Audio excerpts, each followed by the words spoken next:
Hi everyone, this is Susie. I'm in my desk here at home with my alcohol ink, and today I want to do a special tutorial on how to use your own artwork and turn it into some lovely jewelry very simply. So I have a few pieces here that I'd like you to look at that are, this one is a long rectangular piece with a cabochon. This glass piece is the cabochon. And then I've put it into a satin necklace that I picked up at Amazon. All of my supplies, in fact, I purchased at Amazon. Here's another one that's a more of a yellow and lime green looking necklace. Here's one that's round. It's from a scene on one of my pieces of artwork. And you might say, well, do you do the artwork right here in it? No, I don't.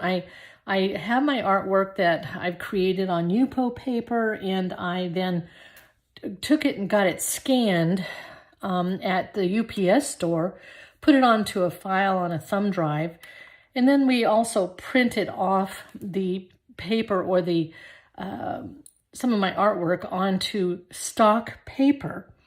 I'll show you my stock paper here in just a second. I love this purple one. Here's another one. This one's red, a red one with the black back.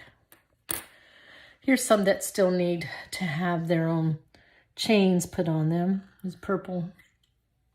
And again, these are all from different scenes or pieces of my own artwork. There's a square one. I noticed though, you need to be careful when you're purchasing these. Some of them tarnish. I'm having better success with my rectangular ones rather than some of my oval ones, if you'll notice here, are tarnishing a bit and they haven't even been used. And so I'm disappointed with these. So be careful, don't buy cheap items. It's hard to tell when you're buying something if it's going to turn out and hold up well. But I have been very happy with these long rectangular ones. Now, when I buy my items, I buy them through Amazon, and typically they'll come in a box like this, and this one has some of the ones that are ready to go with the backs. Let me show you how they come. Here's some of the backs that are just blank, right? Well, they need the bezels. So, sorry, they need the cabochons. Let me just lay these out. Here's the cabochons in this bag. This bag shows or has the glass pieces, which I don't think they're glass. I think they're like a synthetic tough plastic. They're very clear, but these are called cabochons. Now this one would obviously go into the round ones. You can see they just drop right in there. I don't have a heart one anymore. Let's see, I have a square one. Here's the teardrop shape. So they're just clear. Really nice. So I would like to show you how to build your jewelry very simply. In fact, let me just scoot this aside and show you some of the rectangular pieces. Here's some of the cabochons for the rectangular guys. Here's a gold back. So eventually this is going to be glued right down inside. This one's a brassy color. And when I bought these rectangular ones, they did have 4 or 5 of the shiny gold, the brass, the black. Here's a black one. I think they had a silver one. So they go right inside there. Got everything I need. All right, so what I do is I take my artwork, and let me show you a piece of my original. Here's an original piece of my artwork. Well, it's a full piece. This is a 4x6 or 5x7, and this is not my original. This is a print of my original, and it's on a cardstock. So it's not a super thick cardstock, but it's substantial enough that if I put glue on it from the back side, the glue will not soak through. If I had it on just a paper quality, like this is just really cheap paper, the glue tends to soak through and it shows up and it doesn't look good. So this really is a waste. But I do save all my scraps. So as you're looking at these pieces, this is a print of one of my scenes, and I've used different parts of it for my jewelry. Here, this one was a seashell, and I used a section of that.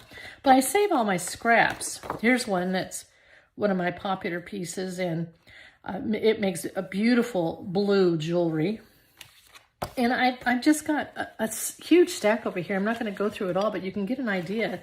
I save all the little pieces and put them in a big Ziploc bag, and then I can pull them out whenever I need. Here's one. And then here's another one. So that gives you an idea of what's going on. So how do we do this? Well, let's try a couple. All right. I'm going to push this back. And I've got my artwork. And what I need is diamond glaze. I picked this up at Amazon. It's not very expensive. I paid under $10. It's a water-based dimensional adhesive. And I don't tend to shake it. I just kind of leave it alone.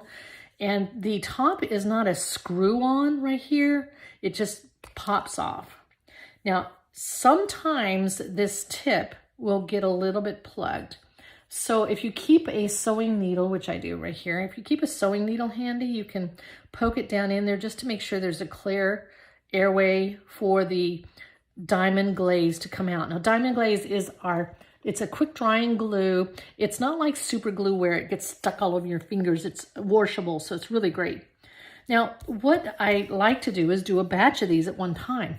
So if I'm going to be doing some of these rectangular pieces, I take this and I figure out, I slide it around where would I like this to be glued down to my artwork, and then I'm going to cut it out after it's dry, and then I'm going to put the whole thing into the base. I'll probably put it into the black base. So where do I want this to be? I can put it this way and grab some of the blue and white, some of the bubbles, wherever you want it to go. And you could tell this one piece of artwork could do a lot of jewelry. So I'm going to go and, I don't know, I kind of like a little bit of dimension, texture, dark and light. So I'm going to probably lay it right there. And I'm going to glue the back, the flat part of my cabochon. And I'm not going to glue it to where there's like the whole thing is really covered, but it's just a light layer from end to end, side to side. And let's just get this on here. I want it right in there. And then I'm going to just, it's pretty movable, so you just get it in place. And I tend to let it dry for about, I don't know, 20 minutes. I've even done a batch of these and let them dry overnight. So, you know, you don't want to bump it because it'll slide until it's dry, but it's totally clear. You can't even tell that there's glue under there. So let's do another one. Let's do another one where a different color so you can see what's going on underneath it. Let's take this one. Let's scoot this one aside. And I'm going to do a round one. Okay, let's do a round cabochon. All right, so where do I want it? So I just slide it around. Wouldn't your children love to do this? Your teenagers, even young children, they would love doing this and having fun. I was thinking even if you had a calendar where the paper is a quality, it's not as thin as your normal printing paper, but it's a little bit stiffer like this cardstock. A calendar with beautiful pictures could be great to do this with. I like these bubbles here, and I like the ridge as well. Let's see if I can get, I don't know if I want it to have any of that green in there or not. I think I'm just going to do a ridge, the ridge here, the white ridge. I think I'll stick it right there. So let's get some glue going on.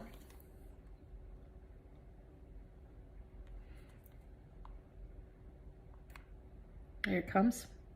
I'm giving it just a little bit of a squeeze, and I'm going to stick it right here.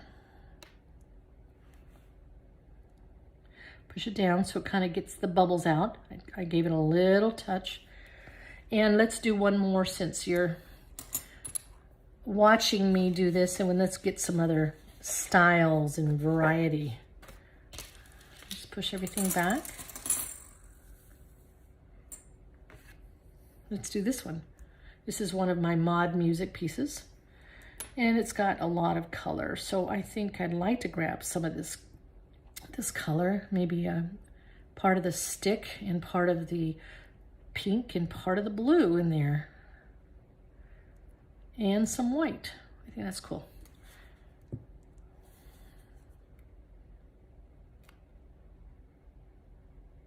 Okay. I have squirted too much glue on here before, and it just squirts out all over the paper and kind of makes a mess and makes it a little bit harder to cut later. So you can see it sliding around. Now I'm just going to let these dry, and once they're dry, I'm going to take some good sharp scissors and I'm going to cut all the way around, trying to keep the paper pretty close to the glass. I don't want a big edge of paper sticking out because it's got to go and slide down into this metal piece that has the lip on it, the little ledge. So that's got to slide down in there, and if you have too much paper, it's not going to allow you to push it down in there properly.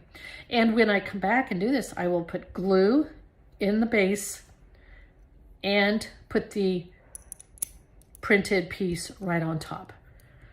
All right, so give me a second and we'll let these dry. Well, these are drying. I thought I'd share with you some of the nice pieces of chain or ribbon that I buy to add to these cabochon pieces. So this is a ribbon necklace. It's a ribbon chain, and I have a stack of them here so they won't get all twisted up. Here's one that I can show you. It has 3 strands to it, 4 strands. It's got a wider ribbon and 3 little pieces to it. And these aren't very expensive. I think if you really, really pulled hard on it, it would probably break. So these aren't meant to be a very expensive item, but they're lovely. So I'm gonna just take this and let's go ahead and add it to this particular necklace.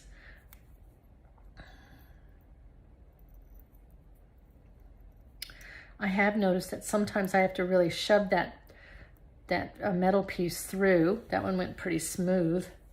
And there we have it. I think it's gorgeous when you accent a specific color. It's lovely. I love that a lot. You also can use the black. Here's a black satin necklace. And let's put that inside this, this one right here.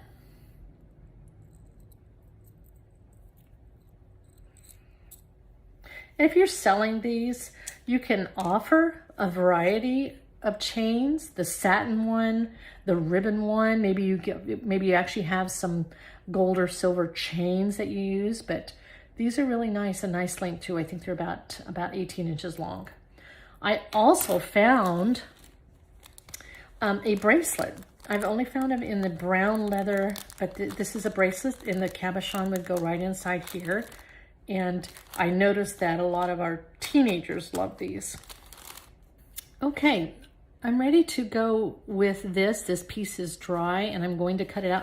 And I like to save as much of my artwork as possible, so I try not to just cut across the midsection. I try and go straight up or straight across to an area where I can just kind of cut this out.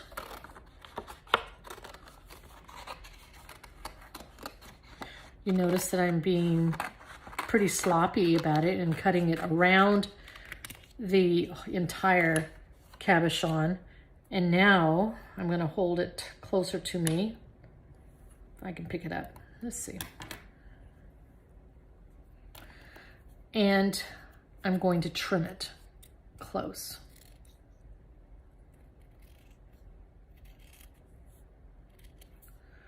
Make it go around those corners nicely.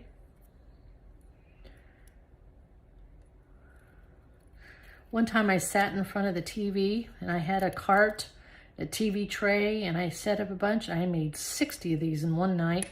It was really relaxing for me to do this. And of course, they're great gifts.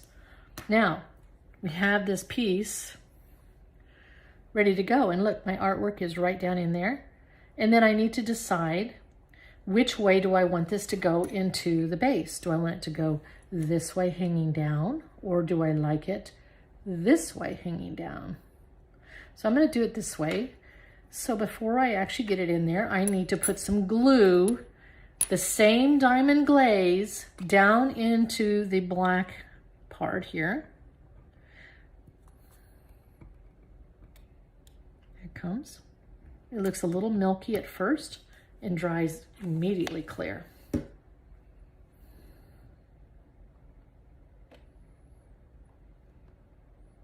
I usually put some good weight on that with my fingers, pressing down, and I set it aside to dry.